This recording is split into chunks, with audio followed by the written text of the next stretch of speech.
Bab 2366. Perebutan. Jangan bicara omong kosong. Brother Zen tidak repot-repot memperhatikan mereka, membuka tutup botol, menuangkannya langsung ke mulutnya, menoleh dan menatap yang lain dengan ganas. Jangan bergerak kalian sialan, kamu bisa meminumnya saat aku baik-baik saja.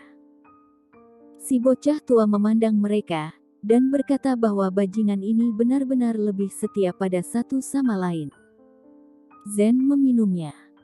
Tidak ada reaksi, seperti air biasa, hanya sedikit lebih manis. Setelah meminumnya, dia memberitahu Grey Z bagaimana perasaannya. Broderku, apakah kamu menambahkan gula? Tiba-tiba, wajah Brother Zen berubah, seluruh tubuhnya menjadi kaku, dan butiran keringat di dahinya meledak seketika. Bagaimana kabarmu? Grey Z bertanya. Agak panas. Brother Zen segera berkata, sepertinya ada api yang membakar di perut, dan sekarang membakar paru-paru, jantung terbakar, dan tangan dan kaki sedikit mati rasa. Dia merasakan tubuhnya dan berkata satu persatu sambil dengarkan Grey Z. Dia anggap itu sebagai pengalaman, dan tidak ingin menyia-nyiakan setiap kesempatan. Saya tidak bisa bergerak, sakit, dan pembuluh darah sepertinya mau pecah. Brother Zen menarik napas dalam-dalam, tubuhnya bergetar hebat, tetapi dia tidak bergerak, dan dia tidak bisa bergerak sama sekali. Dapat dilihat bahwa ada penyumbatan di bawah kulit di lengan Brother Zen, dan seluruh lengan agak bengkak. Pembuluh darahnya pecah. Semua orang gugup dan ingin membantu, tetapi tidak tahu caranya. Jangan khawatir. Grey Z dengan tenang berkata, kamu bisa merasakannya lagi. Tentu saja dia tahu bahwa pembuluh darah yang pecah adalah hal yang sangat berbahaya, tapi ini sudah dimurnikan, air ini cukup ringan dari kolam umur panjang. Jika itu adalah air pada keadaan normal, pada saat ini dia khawatir Brother Zen sudah tak bernyawa. Bahkan guru besar seperti bocah tua berteriak kesakitan, bagaimana mereka bisa menanggungnya? Brother Zen tidak berbicara lagi, dia terdiam, mengerutkan bibirnya, wajahnya memerah, dan seluruh tubuhnya tegang. Dia bisa mendengar detak jantungnya sendiri, berdebar kencang. Seolah-olah itu akan melompat keluar dari tubuhnya. Memarnya hilang. Nomor 5 berteriak. Memar di lengan Brother Zen secara bertahap mulai mereda, seolah-olah telah diserap. Sesuatu yang hitam mulai merembes keluar dari kulit, dengan sedikit bau busuk. Ini benar-benar berhasil, kata si bocah tua. Sebelumnya, dia telah membantu Brother Zen dan yang lainnya dengan mencuci urat dan memotong sumsum sekali. Mereka semua tahu apa itu, tetapi sampah yang dalam seperti ini harus dikeluarkan oleh air yang berasal dari kolam umur panjang. Ekspresi menyakitkan di wajah Brother Zen berangsur-angsur menghilang. Dia bisa merasakan tubuhnya berubah. Terasa lebih nyaman. Brother Zen berkata lagi, jelas merasa jauh lebih santai.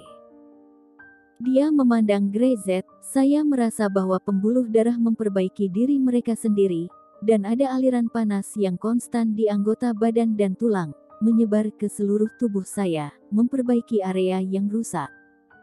Perasaan ini sangat nyaman, seperti sebelum latihan, saya sangat lelah, dan kemudian saya tertidur dan bangun dengan perasaan yang menyegarkan. Ekspresinya menjadi lebih dan lebih santai, dan dia bahkan bisa mengayunkan tangannya. Grey Z tahu bahwa itu berhasil. Dalam waktu kurang dari 10 menit, Brother Zen akhirnya menghela napas dan mengambil langkah. Sepertinya, sudah berakhir. Dia mengangkat tangannya, merasakan perubahan di tubuhnya. Nomor 5, kata Grey Z, cobalah kemampuanmu pada Zen. Oke. Yang nomor 5 segera bergegas. Awalnya, dia takut Brother Zen masih sedikit lemah, jadi dia tidak berani melakukannya dengan menggunakan kekuatan maksimal, tetapi dia tetap meninjunya. Nomor 5 terbang keluar dan berguling-guling di tanah beberapa kali sebelum dia berhenti. Brother Zen tercengang, dan semua orang tercengang. Nomor 5 duduk di tanah, menyeka wajahnya, dan segera mengutuk. Sial, ini luar biasa. Ini berkembang dengan pesat. Ya Tuhan. Dia segera berdiri, sedikit tidak sabar, mengambil botolnya dan membukanya. Tidak, aku ingin menjadi lebih kuat, aku ingin berubah jadi kuat. Aku akan coba dulu, jangan pegang aku.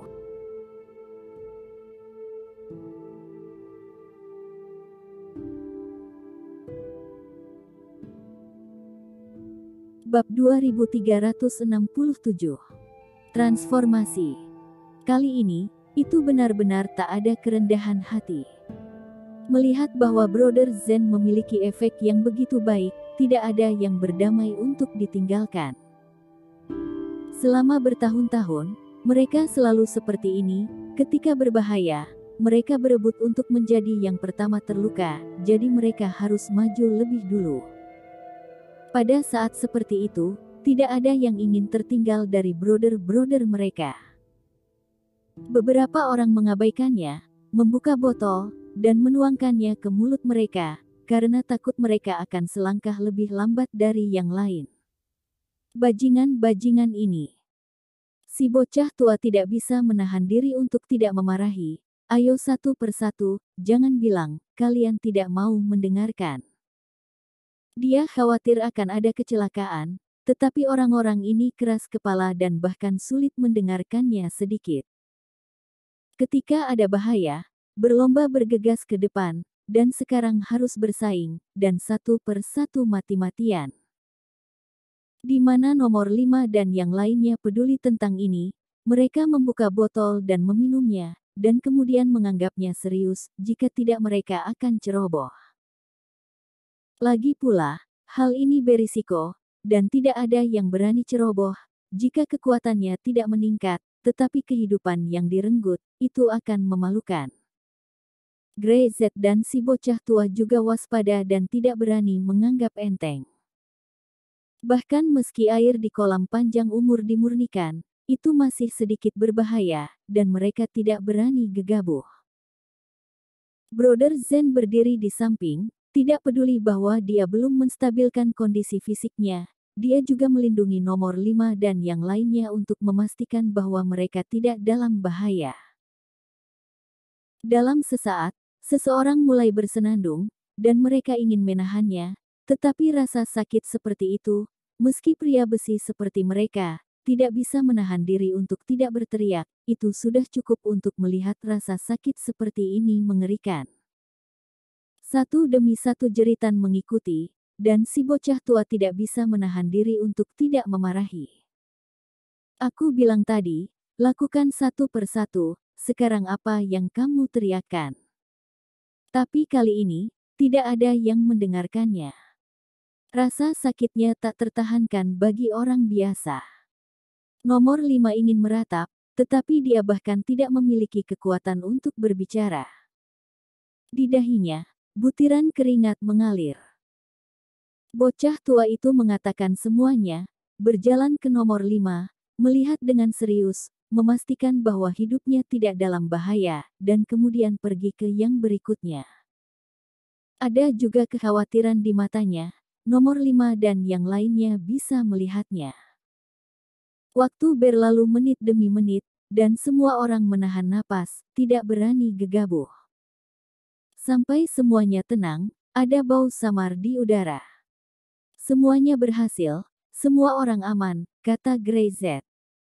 Dia juga menghela nafas lega, karena takut terjadi sesuatu yang tidak beres, seseorang akan terluka, atau bahkan kehilangan nyawanya. Dia datang dengan teknik pemurnian kali ini, jika dia tidak bisa menjamin keselamatan semua orang, dia akan merasa bersalah. Aku merasakan perubahan yang nyata. Nomor 5 mengepalkan tinjunya, kekuatan yang melonjak membuat mereka tahu jelas bahwa tubuh mereka berbeda dari masa lalu. Sepertinya ada gas di perutnya, dan ada aliran kekuatan yang merembes keluar. Perasaan seperti ini. Bruder Zen menjelaskan. Dia tidak pandai berbicara, dia coba menggambarkannya, dan dia tidak bisa menggambarkannya. Mendengar itu, si bocah tua hanya bisa menatap Bruder Zen dengan mata terbelalak. Kamu bilang, ada nafas di sini. Dia mengulurkan jarinya dan menunjuk ke posisi akupuntur Bruder Zen. Ya, ada di sini. Bruder Zen segera berkata, di sini, ada cakra yang terus berputar, membuat tubuhku terasa hangat. Aku tidak menyangka. Bocah tua dan Grey Z saling memandang, bagaimana itu bisa memiliki efek seperti itu. Kalian benar-benar telah berubah sepenuhnya, ini adalah cakra atau ki. Hanya master sejati yang dapat memiliki cakra ki semacam ini, dia tertawa, mulai hari ini. Dan seterusnya, kalian naik ke tingkat yang lain. Bruder Zen dan yang lainnya masih sedikit terkejut, tidak tahu apa maksud si bocah tua itu. Tingkat Grandmaster. Grey Z berkata, kalian telah melangkah ke tingkat Grandmaster. Dengan cakra atau ki ini, kekuatan Anda dapat maju dengan pesat.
Bab 2368. Hidup dan mati dipertaruhkan. Grandmaster. Itu adalah puncak master seni bela diri.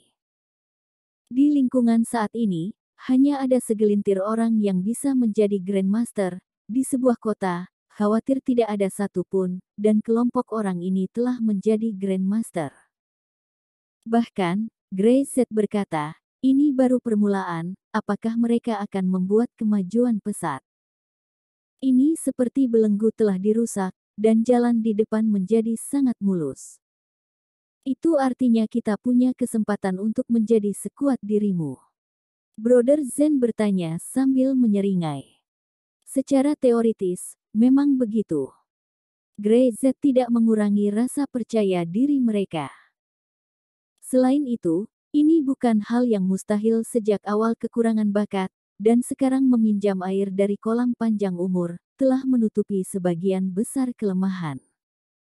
Brother Zen, tidak ada yang tahu seberapa jauh mereka bisa tumbuh di masa depan.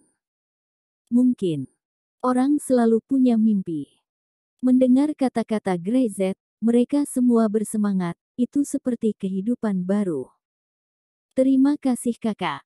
Kakak Zen dan yang lainnya berteriak serempak, melompat kegirangan. Baiklah, mandi dulu, kalian bau. Grey Z mau tidak mau berkata. Bau. Bahkan Ayodhya menutup hidungnya dengan ekspresi seperti akan pingsan. Melihat Ayodhya seolah ingin pingsan, bocah tua nakal itu tidak tahan, dia berteriak, mengapa kamu tidak pergi dengan cepat?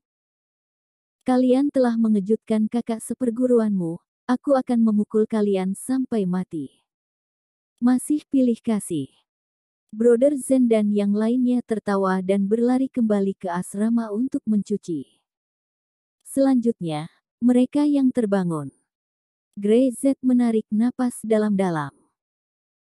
Ingatan di benaknya menjadi lebih jelas dan dia tahu lebih banyak hal, tetapi pada saat yang sama, beberapa hal masih kabur, membuatnya tidak dapat melihat untuk sementara seperti apa jalan di depan. Bocah tua itu meliriknya, Anda dapat tenang mengenai ini, saya akan mengurus mereka dengan baik. Saya masih bisa melakukan hal-hal seperti itu. Grey Z mengangguk, tetapi dia tidak khawatir. Bocah tua hari ini, darahnya kuat, meminum air kolam umur panjang sepanci penuh, agar kekuatannya lebih kuat dari puncak masanya. Jika kamu tidak bisa membujuknya, Grey Z memandangnya, maka kamu hanya bisa memohon pada mereka. Bocah tua itu menatapnya, memohon pada mereka. Dalam hidupnya sampai hari ini, dia tidak pernah memohon kepada siapapun apalagi memohon kepada para bajingan itu. Bahkan dari era yang sama, pria yang pernah dihancurkan olehnya, menyuruh dia memohon. Itu bermimpi. Melihat reaksi si bocah tua, Grey Z merasa lega. Pada saat yang sama, ruang bawah tanah. Setelah Guarin kembali, dia segera memanggil Master Aula lainnya kembali. Dia tidak mendapatkan jawaban pasti dari Grey Z, tetapi waktu hampir habis. Jika mereka tidak dapat memulai perang sesegera mungkin, dan tidak dapat mengambil kesempatan untuk membunuh serigala serakah, maka mereka akan berada dalam bahaya.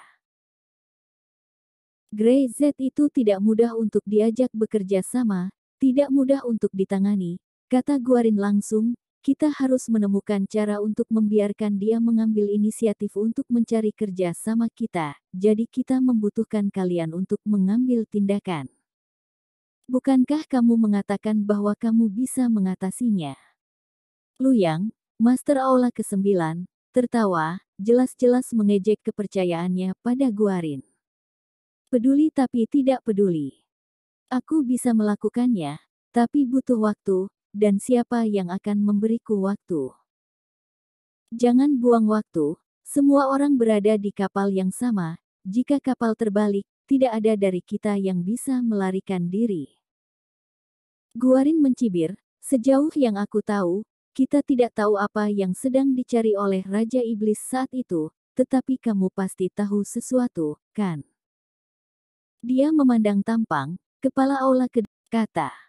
Semua tampang, kepala aula, duduk di sana dan tidak pernah mengatakan sebuah kata. Semua mata tertuju kepadanya. Tampang mengangkat kepalanya, apa yang saya tahu? Dia tertawa, semua orang sama, apakah saya tahu sesuatu lebih dari kalian? Dia menggelengkan kepalanya tanpa mengakuinya. Guarin menyipitkan matanya, wajahnya tiba-tiba menjadi gelap. Master Aula ke-8, ini masalah hidup dan mati.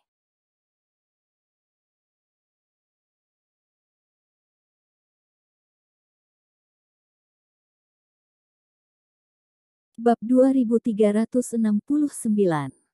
Dia juga tidak tahu. Semua orang berada di kapal yang sama, jika kita tidak bersatu, tidak ada yang bisa melarikan diri. Semua orang memandang tampang, terutama Guarin, makna di matanya tidak bersembunyi sedikit pun.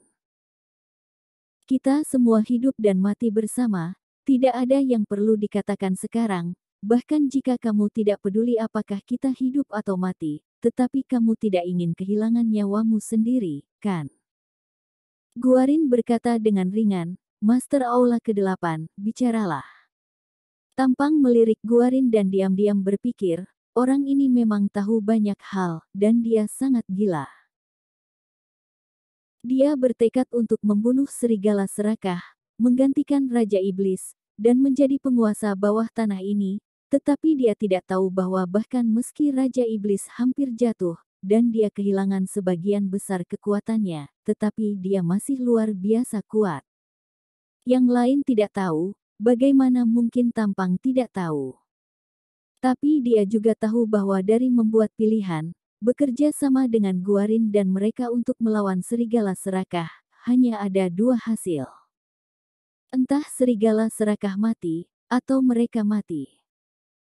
Raja Iblis pernah menyerang istana surgawi untuk menemukan sesuatu, tetapi hanya setelah istana surgawi dihancurkan, Raja Iblis menyadari bahwa benda itu tidak ada di istana surgawi.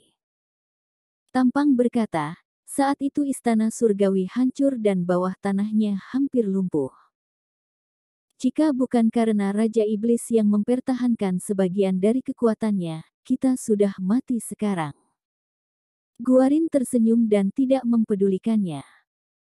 Tidak ada artinya menyebut masa lalu, yang penting sekarang adalah bagaimana mengatur masa sekarang dan bagaimana mencapai tujuannya. Saya tahu bahwa orang-orang ini pada dasarnya sudah mati.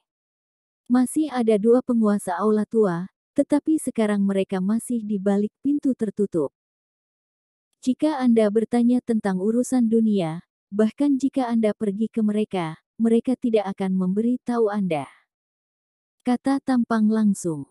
Apakah yakin mereka tahu? Belum tentu. Tampang menggelengkan kepalanya, bahkan Raja Iblis hanya tahu saat dia akan mati, jadi bagaimana orang lain tahu? Apa-apaan itu?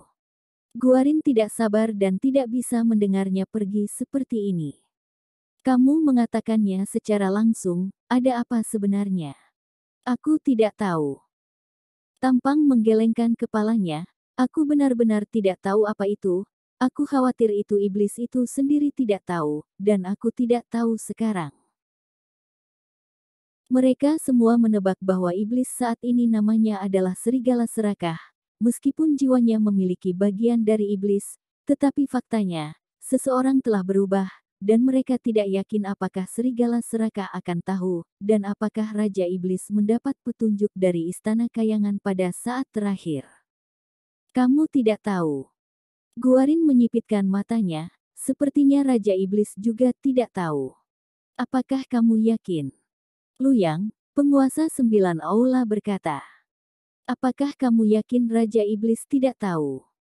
Sepertinya dia tidak tahu. Jika dia tahu, dia akan melakukannya. Guarin mencibir, orang serakah seperti dia penuh ambisi. Apakah dia tidak memulainya lebih awal jika tagu? Apakah kamu pikir dia akan dapat menahan diri?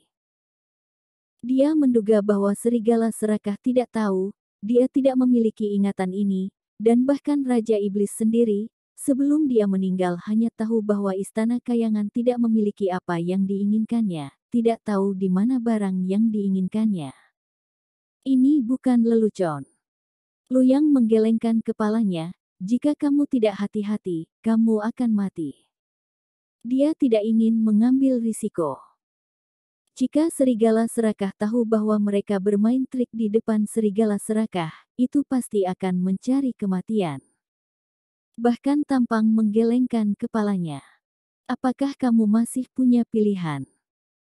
Guarin mendengus, tidak masalah, jika kamu takut, aku akan datang, kamu hanya perlu membantuku dalam melakukan sesuatu, dan aku akan mengambil risiko.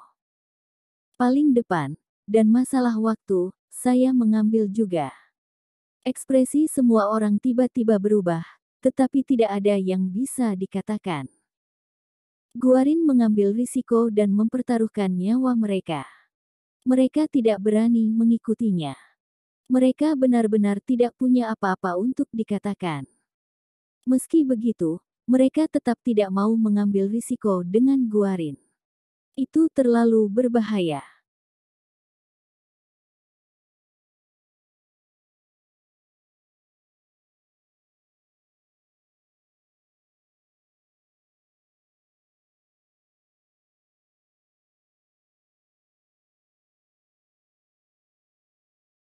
Bab 2370. Kompas. Jika tidak ada masalah, maka saya siap menanggungnya. Wajah Guarin penuh dengan kegilaan. Aku tahu ada sesuatu yang bisa menemukan apa yang dia inginkan. Tampang tiba-tiba berkata, tapi benda itu sepertinya rusak, dan itu tidak akurat. Semakin tidak akurat, semakin baik, karena yang paling akurat adalah aku. Aku bisa melakukan apapun yang aku mau. Ekspresi dominan di wajah Guarin membuat para Master Hall lainnya sedikit terkejut. Semua orang sudah saling kenal selama bertahun-tahun. Untuk pertama kalinya, mereka merasa bahwa ambisi Guarin sangat gila sehingga cukup mengejutkan mereka. Tidak berlebihan hal-hal seperti apa yang akan dilakukan orang seperti itu. Bahkan jika serigala serakah mati, dan peduli dengan posisi superior, apakah akan ada perubahan? Mereka tiba-tiba berpikir dalam hati, khawatir, tidak akan ada banyak perubahan, atau bahkan lebih tidak nyaman. Kerumunan bubar, tetapi tampang tetap tinggal. Apakah kamu yakin ingin melakukan ini? Ini adalah satu-satunya cara, semua orang sudah berada di kapal yang sama, hidup dan mati adalah sama, mereka terlalu pemalu dan tidak berani melakukannya, jadi saya hanya bisa melakukannya, tentu saja, kamu bisa bergabung, di masa depan apa yang bisa kamu dapatkan pasti akan lebih banyak. Guarin berkata langsung, sekarang, kamu bisa memberitahuku di mana benda itu. Tampang mengangguk, ikutlah denganku. Keduanya langsung ke kedalaman bawah tanah, ada gunung berapi di mana-mana, dan suhu panas membuat orang merasa kesemutan di telapak kaki mereka. Di istana tua yang sepi, Guarin melihat lingkungan yang berantakan. Ini adalah tempat di mana Raja Iblis biasa mundur. Dia juga menggunakan kompas untuk menemukan sesuatu. Aku tidak menyangka kompas itu rusak. Tampang membawa Guarin sampai ke kedalaman istana. Istana yang remang-remang itu tampak sedikit tertekan dan sedikit sunyi. Guarin berjalan di jalan dan selalu merasa seolah-olah ada yang mengawasinya. Dia berbalik, tetapi tidak melihat apa-apa. Tempat ini agak aneh. Dia melirik Tampang, aku tidak berharap kamu tahu banyak. Aku seorang veteran, jadi tidak aneh mengetahui ini. Tampang tanpa ekspresi, menunjuk di jaring laba-laba sepotong kompas berdebu, itulah kompasnya. Guarin berjalan mendekat, memastikan bahwa tidak ada bahaya, dan mengambil kompas. Kompas memang rusak, dan tidak ada fluktuasi, seperti sepotong kayu tua. Bagaimana ini bekerja? Dia bertanya. Tampang mengulurkan tangannya dan menyuntikkan aliran udara, dan kompas tiba-tiba menyala, dan garis-garis di 8 arah mulai bersinar, dan bahkan bergetar hebat. Seolah-olah membebaskan diri dari belenggu. Guarin meraihnya dengan keras, mendengus ringan, dan menekannya secara langsung, dan kompas segera kehilangan semua cahayanya. Itu masih senjata ajaib. Dia sedikit terkejut, benda ini sepertinya tidak mudah. Dengan benda ini bisa menemukannya, tapi sekarang kita tidak tahu apa yang harus dicari atau bagaimana caranya. Apakah kamu yakin? Apakah kamu ingin melakukannya? Pastilah. Guarin tersenyum sinis. Selama mereka mengarah ke Grey Z, selama serigala serakah dan Grey Z bertarung, dan keduanya kalah, maka mereka dapat mengambil keuntungan dari nelayan. Om. Begitu suara itu jatuh, ekspresi keduanya berubah, dan mereka saling melirik. Dia mencari kita. Tanpa diduga, serigala serakah mencari mereka begitu cepat, dan sepertinya dia akan mulai. Keduanya saling memandang. Jangan khawatir. Kali ini, kita pasti akan berhasil. Ketika saatnya tiba, kamu akan mendapatkan semua yang kamu inginkan, kata Guarin. Tampang tetap tanpa ekspresi. Aku hanya ingin hidup. Selebihnya, terserah takdir. Guarin tidak bisa menahan tawa ketika mendengar apa yang dia katakan. Tawa itu penuh dengan ejekan. Dia sepertinya berpikir bahwa tujuan ini terlalu kecil.